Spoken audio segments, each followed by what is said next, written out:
SAW, kisah hidup Nabi berdasarkan sumber klasik. 21. Quraisy mengajukan tawaran dan permintaan. Sejak hari itu, Hamzah dengan penuh keyakinan mempertahankan keislamannya dan mengikuti semua ajaran Nabi. Perpindahannya ke Islam membuat kaum Quraisy kini semakin ragu untuk mengganggu Nabi secara terbuka karena Hamzah pasti melindunginya. Di sisi lain, peristiwa yang tidak diharapkan ini membuat mereka semakin menyadari betapa gawatnya situasi yang mereka hadapi. Mereka kian merasa perlu mencari solusi dan berusaha menghentikan gerakan yang, dalam penglihatan mereka, akan berakhir pada runtuhnya kedudukan tinggi mereka di kalangan bangsa Arab.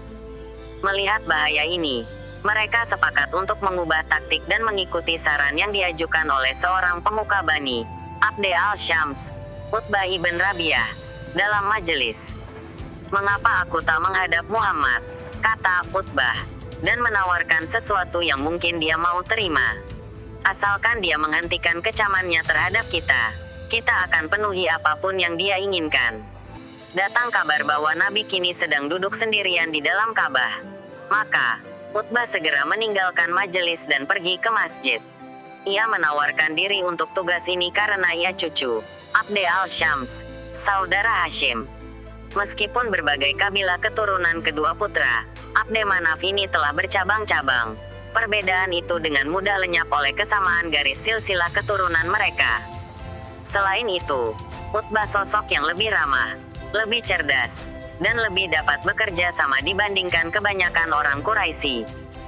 "Putra saudaraku," kata Utbah kepada Nabi, "engkau berasal dari suku yang mulia dan garis keturunan yang terhormat. Namun, sekarang engkau membawa masalah besar kepada kaummu. Engkau telah memecah belah kekerabatan mereka, mencerca cara hidup mereka, mencela agama dan tuhan-tuhan mereka, serta mengkafirkan nenek moyang mereka. Sekarang, dengarkan saranku. Mungkin engkau berkenan menerimanya. Jika engkau menginginkan kekayaan, kami bersedia mengumpulkan semua harta kekayaan kami untukmu hingga engkau menjadi orang terkaya di antara kami. Jika engkau mencari kemuliaan, kami akan mengangkatmu sebagai pemimpin kami. Kami tidak akan memutuskan perkara apapun tanpa persetujuanmu. Jika engkau ingin menjadi raja, kami bersedia menobatkan dirimu sebagai raja kami. Jika engkau merasa tidak sanggup membebaskan diri dari gangguan setan yang menghampirimu ini, kami akan panggilkan seorang tabib, betapapun besarnya biaya yang harus kami tanggung."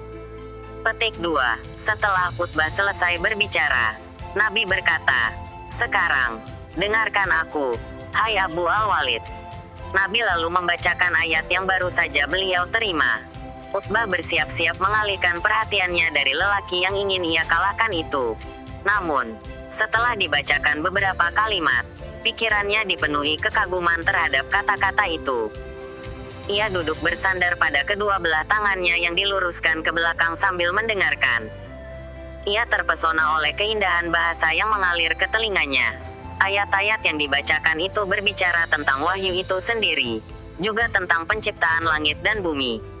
Ayat itu juga menyebutkan para nabi dan kaum yang mengingkari ayat-ayat Allah, yang kelak akan dihancurkan dan dimasukkan ke dalam neraka, serta kaum beriman yang dijanjikan perlindungan para malaikat di dunia ini dan kebahagiaan di akhirat. Nabi menutup pembacaannya dengan kalimat, "Dan sebagian tanda-tanda kebesarannya adalah malam dan siang, matahari dan bulan. Janganlah bersujud kepada matahari dan jangan pula kepada bulan, tetapi bersujudlah kepada Allah yang menciptakannya. Jika kamu hanya menyembah kepadanya." Ki 41:37 dan beliau langsung bersujud, meratakan dahinya ke tanah. Kemudian beliau berkata, "Engkau telah mendengarkan apa yang kuucapkan, hai Abi al-Walid. Sekarang, semuanya terserah padamu." Petik 2. Ketika Utbah kembali ke teman-temannya, mereka terkejut melihat perubahan ekspresi wajahnya. "Apa yang terjadi padamu, hai Abu al-Walid?" tanya mereka. Ia menjawab, "Aku telah mendengarkan sebuah pernyataan yang tidak pernah kudengar sebelumnya." Kalimat itu bukanlah untaian puisi, demi Tuhan, juga bukan sihir ataupun kata-kata ramalan. "Hai kaum Quraisy, dengarkanlah aku dan lakukan apa yang kukatakan. Janganlah kalian menghalangi lelaki ini. Biarkan dia. Karena demi Tuhan, kata-kata yang kudengarkan darinya akan diterima sebagai berita besar. Jika bangsa Arab mengalahkannya, kalian akan terbebas darinya berkat pihak lain. Namun, jika ia menaklukkan bangsa Arab, kedaulatannya akan menjadi kedaulatan kalian juga. Kemuliaannya akan menjadi kemuliaan kalian. Dan kalian akan menjadi orang yang paling beruntung.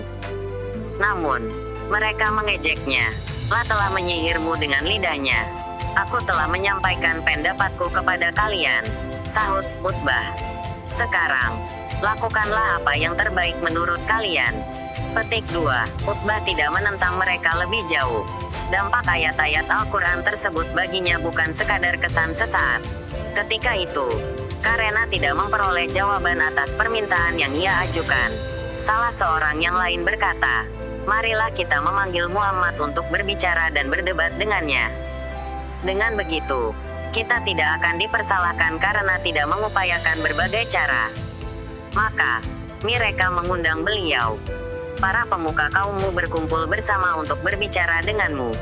Nabi pun segera datang karena mengira mereka telah terpengaruh untuk mengubah pendirian. Beliau sangat mengharapkan mereka bersedia menerima kebenaran. Namun, harapannya segera pudar.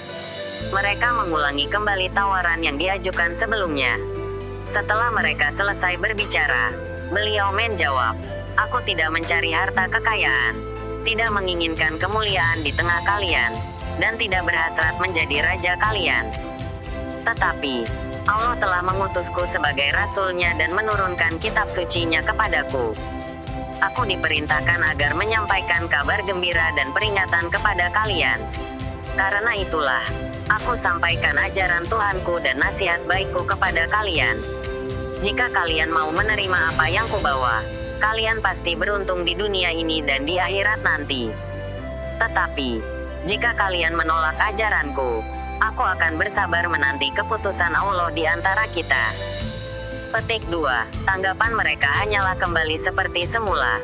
Mereka hanya mengatakan, jika beliau tidak menerima tawaran mereka, beliau mesti membuktikan bahwa dirinya memang seorang utusan Allah dan beliau hendaknya juga melakukan sesuatu yang membuat hidup mereka lebih nyaman. Mintalah kepada Tuhanmu agar bukit-bukit yang mengelilingi kami ini digeser, sehingga tanah kami menjadi datar, serta sungai-sungai mengalir seperti di Suriah dan Irak.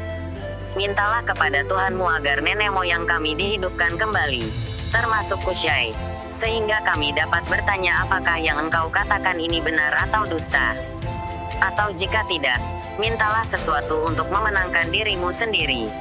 Mintalah kepada Tuhanmu agar mengutus malaikat yang akan membuktikan kebenaran kata-katamu dan memastikan kebohongan kami. Dan, mintalah kepadanya untuk memberi taman-taman, istana, emas, dan perak, sehingga kami dapat mengetahui ketinggian martabatmu di sisi Tuhanmu. Nabi menjawab dengan tegas, aku tidak mau meminta semua itu kepada Tuhan. Aku tidak diutus untuk itu. Tuhan mengutusku untuk memberi peringatan dan kabar gembira.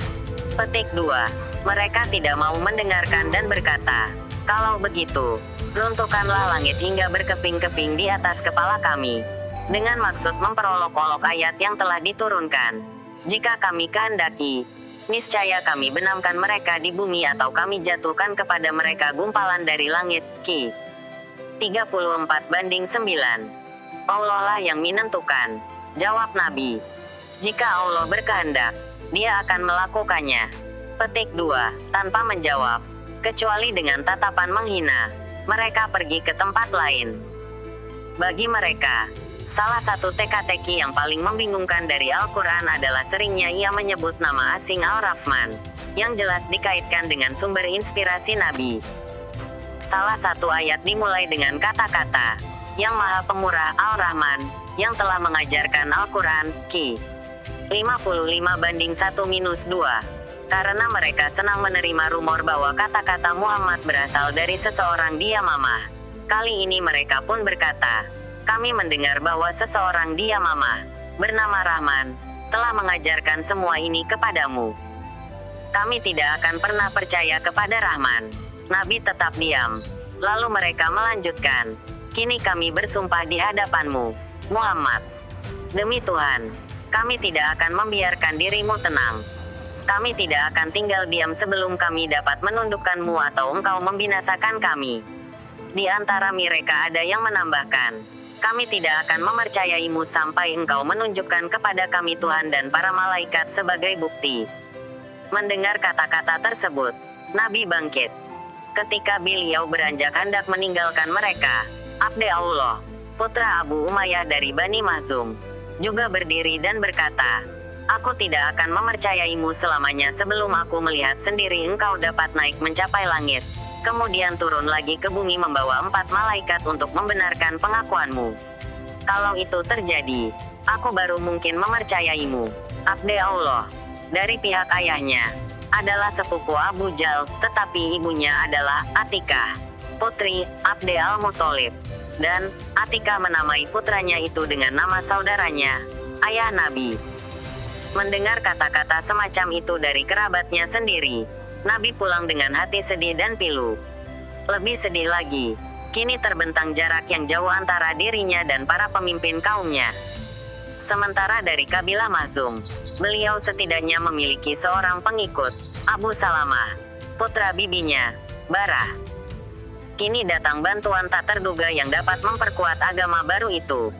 Abu Salamah memiliki sepupu yang kaya raya dari pihak ayahnya bernama Arkam, kakek mereka bersaudara. Arkam menemui Nabi, mengucapkan 2 kalimat syahadat, La ilaha illallah, Muhammad Rasul Allah, tiada Tuhan selain Allah, dan Muhammad adalah utusan Allah. Kemudian, ia menyerahkan rumahnya yang luas terletak di dekat Bukit Safa sebagai tempat kegiatan Islam.